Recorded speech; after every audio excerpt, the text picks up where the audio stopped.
Salut à tous. Alors, 7e semaine de compétition en basket universitaire, ancrée à 80% dans les matchs de saison régulière de conférence.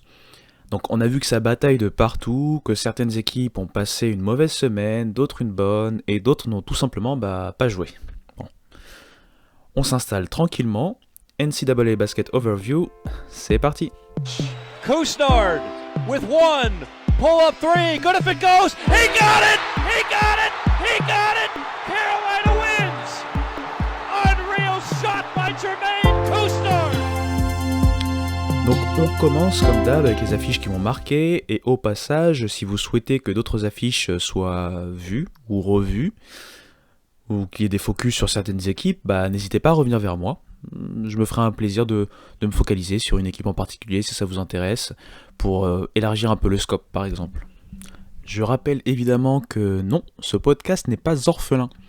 Il a un frère sur le homera.com qui le complète. L'article 1 point, un top 25. Le lien est dans la description, donc sur YouTube ou sur SoundCloud, là où vous écoutez en fait ce podcast. Bon, on va se faire d'abord parmi les affiches qui m'ont marqué, deux affiches ACC tout d'abord, qui avaient lieu d'ailleurs le même jour, avec Virginia Tech contre Louisville et ensuite Boston College contre Duke. Alors, VTech contre Louisville, ça a été en fait un gros match de l'ACC entre les Hokies et les Cardinals. David Johnson a été décisif pour son équipe, surtout face au comeback très énergique des coéquipiers de Kiev Alumna, qui lui a mis 11 points mais a été plutôt maladroit côté VTech. La première mi-temps a globalement montré la domination de Louisville, imprimant son rythme et profitant de la contribution collective. Par exemple, Jalen Withers se bat au rebond, au point de battre son record avec 12 rebonds, auquel il ajoute 16 points. On a eu également le bel apport de Carlik Jones, auteur lui de 17 points. Au début de la seconde mi-temps, Louisville accentue en fait l'écart à plus 14 avant de voir VTech grignoter l'avance jusqu'à revenir à un petit point dans le money time du money time, vraiment dans les dernières secondes du match. 72-71 pour Louisville à ce moment-là. Le facteur X de VTech aura été justement pour ce retour l'arrière de poche Jalen Cohn, auteur de 23 points dont 6 3 points mis lors de ce match. David Johnson va subir ensuite une faute à 72-61, il va réussir le premier lancer qui va leur permettre d'avoir 2 points d'avance cette fois-ci, mais il va louper l'autre lancer. Et alors, ça laisse la possibilité à quelques secondes de la fin aux Hokies de pourquoi pas réaliser le hold-up ou en tout cas d'égaliser et de forcer une prolongation. La balle va atterrir dans les mains de Hunter Cattoor qui va tenter en fait le 3 points, mais ce dernier ne va pas rentrer. Donc bon, les Cardinals ont montré de belles choses notamment en première mi-temps et en début de seconde mi-temps avant de baisser de pied. Bon après c'est du basket donc c'est normal hein. Derrière, VTech aussi n'a pas été du tout dégueulasse, bien au contraire, ils se sont bien battus. On va voir quel a été l'impact du coup sur leur classement dans l'AP Poll un peu plus tard. En tout cas, ça donne une première défaite de conférence pour VTech, qui était 19ème, donc au moment où la semaine écoulée a commencé. Tandis que Louisville, qui n'était pas classé mais pas loin du classement, reste invaincu en ACC. Le second match, en fait la deuxième affiche ACC concerne une équipe qui est un peu fanny on va dire, qui galère, je parle de Boston College, et une équipe de Duke en recherche de rythme, on va dire de régularité, surtout au milieu de plusieurs reports. Le match a été du coup bien plus serré que prévu, avec Duke qui s'en sort en toute fin de match, et qui s'adjuge donc la victoire 83-82. Tout ceci, ça a été fait sans Coach K, qui est absent à cause du Covid et donc du protocole mis en place à cet effet. Les joueurs de Durham ont pu compter sur un Wendell Moore Jr., auteur d'un début de saison difficile, mais auteur sur ce match de 25 points. Le sophomore en sortie de banc a donc aidé Matthew Hurt, le go-to-guy cette année de Duke, auteur d'un nouveau double-double avec 17 points et 11 rebonds. Et il a également pu compter sur le trio Dexter, Stewart, Roach et Goldwire, qui ont mis 12 points ou plus chacun. Il fallait au moins ça sur ce match pour ne pas subir une belle désillusion, face à des Eagles courageux, emmenés par un CJ Fielder au presque parfait. Le gars chaud bouillant, il se permet quand même de mettre 24 points à 10 sur 13 au tir. Il rajoute également 3 contre 4 rebonds et en fait 4 sur 6 à 3 points également, à noter.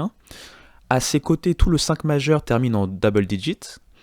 Et en fait, ils ont tiré globalement à 56% au tir, dont 56% à 3 points. Bon, on peut voir qu'ils étaient plutôt en feu. On pourrait penser que la défense de Duke était un peu rouillée.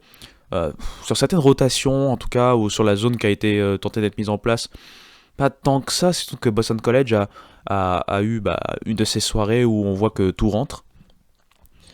Le problème par contre pour Boston College, ça aura été les pertes de balles. Ils ont perdu 21 balles, ce qui fait quand même mal quand on veut essayer de réaliser l'upset. La première mi-temps a été à l'avantage de Boston, avant que Duke ne se reprenne. Moore a assuré l'essentiel en fin de match, donnant 3 points d'avance à Duke à 80-77, il restait 43 secondes.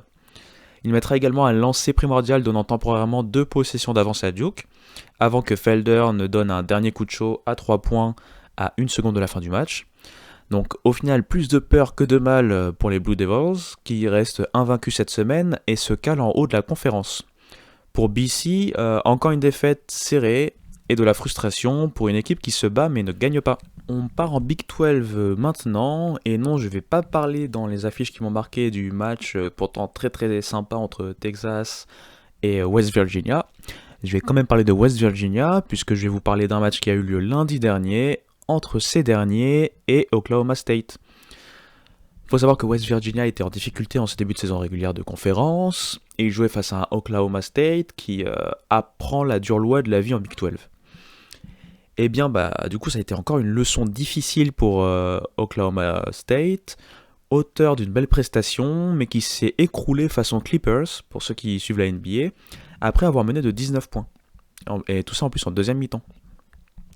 West Virginia s'attendait à ce que Derek Culver, auteur de seulement 6 points et 2 rebonds lors du match la défaite face à Oklahoma, les Sooners, se réveille. Eh bien, ils ont bien fait d'attendre puisqu'il s'est réveillé et pas qu'un peu. Il s'est quand même permis de mettre 22 points et de gober 19 rebonds. À ses côtés, Miles McBride a lui aussi dynamité la défense des Cowboys en mettant 19 de ses 21 points en seconde mi-temps. Oklahoma State menait donc de 10 points à la mi-temps, puis 68-49 à 11 minutes de la fin du match. Mais cette avance a paradoxalement sonné le glas de l'équipe de Cade Cunningham, qui lui a été auteur de 25 points à 10 sur 16 au tir, 9 rebonds, 3 passes, mais également un passage en force malheureux et fâcheux à 30 secondes de la fin, alors que West Virginia menait cette fois-ci 83 à 81, et ce passage en force était la 5e faute de Cade Cunningham, ce qui l'a exclu de la fin de ce match. Bon, on va dire qu'il continue d'apprendre, même s'il a déjà montré en quoi, s'il y avait encore des sceptiques à son propos, en quoi il devrait être appelé en première position de la prochaine draft. A noter également le gros match de Like Kelly, qui met lui 22 points à 9 sur 14, plus 4 passes décisives et 7 rebonds. Victoire finale donc de West Virginia 87-84, une victoire qui ne fera pas de mal quand on sait ce qu'il va se passer ensuite. Ouais, je manie le suspense à merveille, comme vous pouvez le voir. On passe à la suite et on passe cette fois en Big Ten, avec un match pour le coup beaucoup moins serré, mais qui est l'exemple même du très bon début de saison d'une équipe dont je voulais parler rapidement dans cet épisode, Michigan. On va donc parler de leur match face à Minnesota. Les Wolverines, au bilan parfait jusqu'ici, ont passé les Golden Gophers à la moulinette, ils les ont battus 82-57. Ils ont réussi en fait dans ce match leurs 2 missions. La première, c'était ralentir l'attaque de Minnesota et donc notamment Marcus Carr, et profiter du match-up favorable pour le pivot freshman Hunter Dickinson, auteur du coup de 28 points et 8 rebonds à 12 sur 15 au tir et 4 sur 4 au lancer. Le leader de l'équipe, Isaiah Livers, termine lui à 14 points, 3 passes, 7 rebonds et à plus de 50% au tir, tandis que le frangin Wagner lui ajoute 12 points. Mais rien en première mi-temps ne laissait présager un tel gouffre au score final. Alors certes, Michigan menait, mais de 6 points à la fin de la première mi-temps. D'ailleurs, il était à noter un problème en première mi-temps pour les Wolverines, c'était les pertes de balles, qui permettaient en fait à Minnesota de rester dans le match malgré les grosses difficultés qu'ils avaient en attaque face à la pression, la grosse pression défensive de Michigan. Du coup, 32-26 à la mi-temps, mais on sent déjà l'emprise des joueurs d'Ann Arbor. Ça se confirme dès le début de la seconde mi-temps avec une défense telle que les points faciles s'enchaînent en transition pour Michigan. Et sur attaque placée, on sert comme il faut Dickinson, auteur de 72% de réussite au tir, même 73 si je dis pas de bêtises, cette saison. Donc on passe rapidement à plus 19 au cours de la seconde mi-temps et le match est plié. L'amplitude finale est de plus 25 pour la troupe à Juwan Howard qui, pour sa deuxième année en tant que head coach de sa Fabulous Fac, impressionne. Bon, du coup, la règle de l'œil ou du chat noir veut que malheureusement cette équipe commence à souffrir maintenant que je l'ai couverte de louanges. Enfin bon, blague à part, vraiment un gros début de saison de Michigan qui fait plaisir à voir. Bon, tout ça c'est bien, mais c'est bizarre parce que je parle de basket universitaire, mais je vous ai toujours pas parlé d'un petit upset par exemple, puisque d'habitude en college basket, pardon, en college football aussi, mais beaucoup moins, mais en college basket, il peut y avoir pas mal de petits upsets. Eh bien, ne vous inquiétez pas, on en parle rapidement grâce à Oregon, ou en tout cas à cause d'Oregon, qui était en déplacement chez les Buffaloes de Colorado. C'était jeudi, je pense, si je dis pas de bêtises. Ce match porte en fait la marque de McLean Wright 4. Il souffrait dans l'adresse notamment au début de match, avant de subir une faute qui le fera souffrir maintenant physiquement, mais qui paradoxalement va le débloquer pour la suite sur le terrain. Il va finir du coup à 21 points, marque le lay-up qui scelle la victoire des siens à 27 secondes de la fin, il ajoute 5 passes pour se rapprocher en plus du record de passes de sa fac, il n'en est plus qu'à 4 unités, et il prend également 10 rebonds. Le mec a voulu vraiment faire un statement. Victoire finale 79-72 donc face à Oregon pour Colorado, qui perd pour le coup en fait pour la première fois en conférence cette saison. C'est pas faute pourtant d'avoir encore pu profiter du joueur de la semaine en Pac-12, Chris Duarte, encore auteur de 27 points, enfin d'une belle performance à 27 points donc, et également d'avoir pu profiter des 18 points de Gene Omori. Le coach de Colorado, le fameux coach Tad Boyle, continue donc une tradition avec Colorado, il donne toujours du fil à retordre aux équipes classées. Il en est à 20 victoires pour 34 défaites face à des équipes classées sous son règne, pas mal quand même. Voilou pour les affiches qui m'ont marqué, même si d'autres grosses performances méritent le coup d'œil. Bah, du coup, on en parle justement dans le reste des faits marquants. Jones, tipped, yes! Wendell Moore puts it home for two. On commence tout d'abord par l'ACC avec Miami qui gagne son premier match de conférence après une défaite face à UNC. Syracuse qui bat Georgetown dans un classique hors conférence après une défaite à domicile face à Pittsburgh. Virginia qui est dans le peloton de tête des équipes invaincues. Et enfin Florida State qui, non, ils n'ont pas joué à cause de la crise sanitaire malheureusement. En Big 12 maintenant, West Virginia perd face au leader Texas de 2 petits points. Avec la belle histoire du jour, d'ailleurs c'était samedi, la belle histoire de Andrew Jones qui a survécu face au cancer. Il a battu le cancer. Et qui là en fait met le game winner pour les Longhorns de Texas face à West Virginia. Texas qui est donc en tête du coup de la Big 12. Kansas de son côté s'amuse face à TCU. Texas Tech fait respecter la hiérarchie face à Kansas State puis Iowa State. Baylor continue son chemin parfait. Kansas bat également Oklahoma quand Oklahoma State se venge du cruel ending face à West Virginia en s'imposant face aux Wildcats de Kansas State.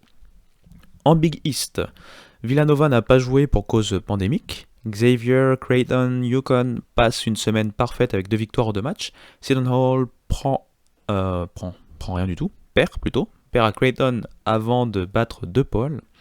Georgetown perd en et hors conférence, on ne change pas l'équipe qui perd. En Big Ten, Indiana est plutôt en dents de scie, Rutgers perd gros. Illinois explose la cendrillon du début de saison côté Big Ten, Northwestern. Michigan State fait le yo-yo. Wisconsin est tout en contrôle. Et enfin, Minnesota passe une sale semaine. Bref, de la Big Ten quoi. Avant de passer à la Pac-12 et la SEC, je rappelle au passage que vous pouvez retrouver les classements des Power 6 Conferences sur l'article associé. Ou sur ESPN si vous voulez vraiment aller sur ESPN. Mais je vous mets également les classements. Revenons à nos moutons. En Pac-12, donc, UCLA continue son chemin avec une belle victoire à ASU. C'était l'affiche d'ailleurs que je vous avais proposée la semaine qui vient de s'écouler. Ils ont gagné 80-75 notamment. USC et Stanford avec leurs prospects se placent en haut de la conférence suite à une semaine parfaite. Cal, alléluia, bat une équipe. Bon, je suis un peu méchant avec Cal, mais ils sont pas si mauvais que ça, mais c'est vrai que c'est une équipe qui, en général, ces derniers temps, est plutôt en bas de classement.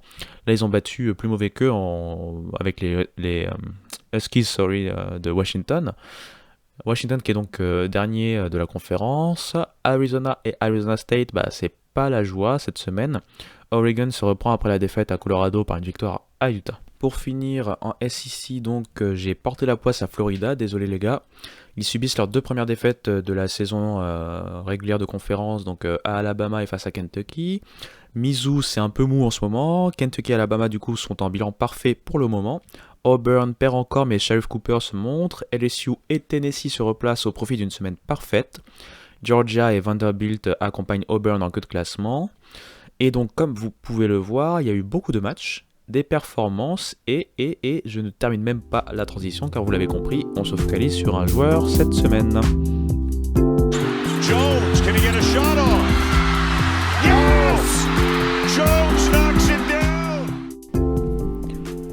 On va parler d'un freshman qui est né non loin d'ici, à Alexandria, et qui nous réalise jusqu'ici une première année universitaire de haut niveau. Je vais donc vous toucher 2 mots sur Hunter Dickinson. Le joueur de 2m19, 4 étoiles à sa sortie des Maths, n'est pas un joueur explosif, loin de là.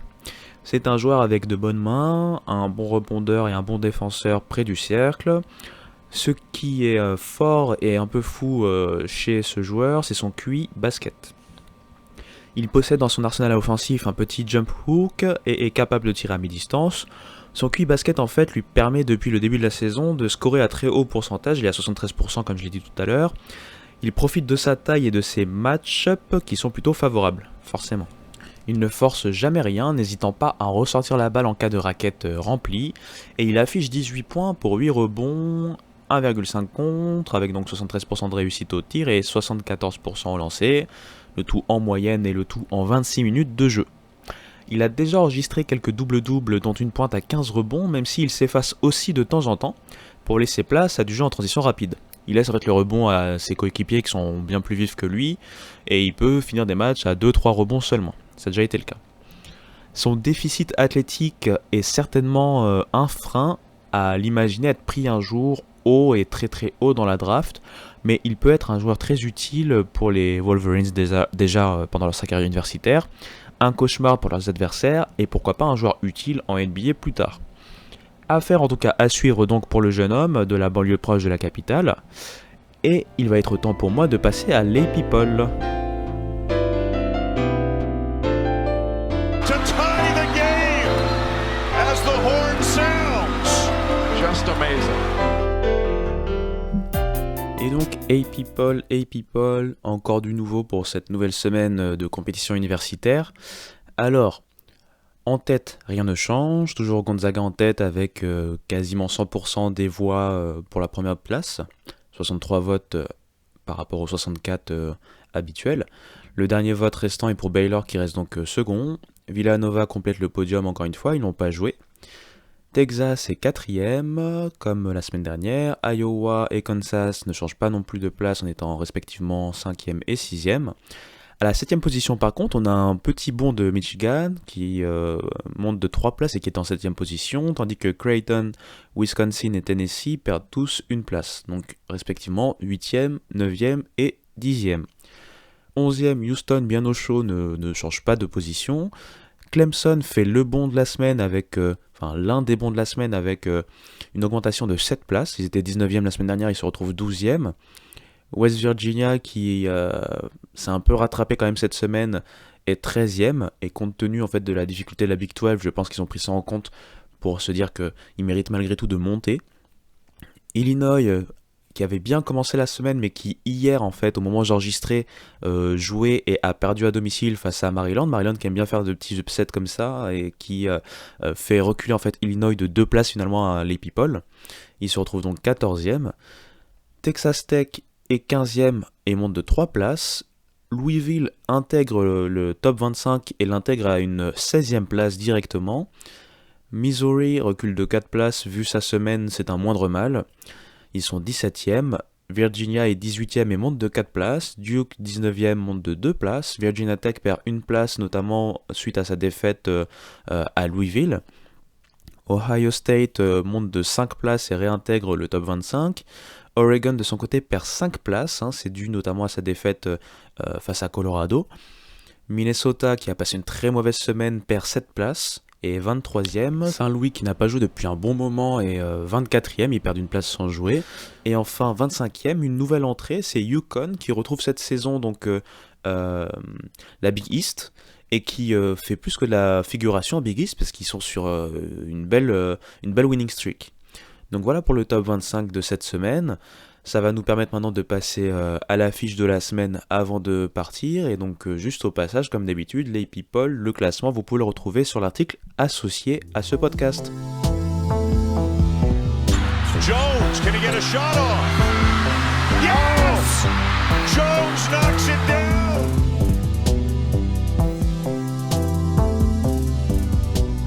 Bon, il nous reste du coup à parler de l'affiche de la semaine. Cette semaine, je vous propose en guest affiche l'affrontement entre Michigan donc et Wisconsin. Équipe qui peut justement très clairement dérégler la machine d'Ann Arbor. Il va s'agir d'un véritable test pour Livers, Franz Wagner et consorts. C'est une équipe de vétérans Wisconsin, c'est un jeu établi, c'est une menace constante dans la peinture, c'est des bons shooters. Wisconsin en fait c'est le cocktail même de l'équipe chiante à affronter en université.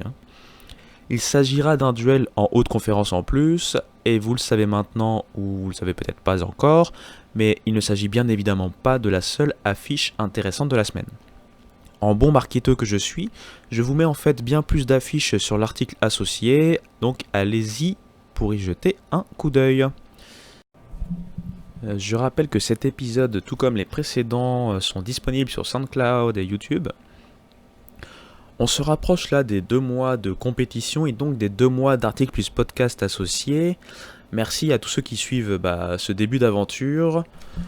Et plutôt que de tomber dans du pathos et de vous faire pleurer avec une outro larmoyante, je vous donne rendez-vous semaine prochaine pour un nouvel épisode du podcast NCAA Basket Overview. Et peut-être avant la fin de la semaine prochaine pour une prochaine vidéo YouTube un peu plus travaillée sur le sport, vecteur de changement social. Allez, ciao. Lawson up quickly. Probing. Quickly. Firing. Quickly knocks it down. What a with shot. 4 seconds to go. Great step back out, a lot of time, plenty of time to push.